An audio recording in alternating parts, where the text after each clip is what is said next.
Се надевам дека пишувам на правилно место и дека конечно некој во оваа држава ќе отвори уши и очи за мојата безизлезна ситуација. Човекот кој од декември па наваму ме демне, ме тепа и нанесува друг вид на насилство, силува, прогонува и последно пред 5 дена ми ја запали колата, е се уште на слобода. Ова се зборови на Росица Коцева, која што беше брутално убиена заедно со сопствениот татко од страна на нејзиниот поранешен партнер. Освен што Росица ја убива нејзиниот партнер, Росица ја убива и еден многу зезнат систем кој што упорно и методично не им верува на жртвите до крај, односно секогаш наоѓа некој момент, некоја квака, нешто да му прогледа низ прсти на оној на кој што не треба да му се прогледа низ прсти. Па така што и покрај тоа што Росица правила се што треба, системот не ја заштитува. Росица во својот очај трагајки по некаква заштита, успеала до нашиот министар Тошковски да го најде неговиот број и да му напише порака во која што го моли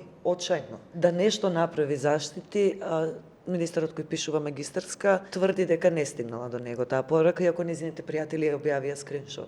А Росица е жена која што имала и пристап заради урбаноста на нејзиното живење.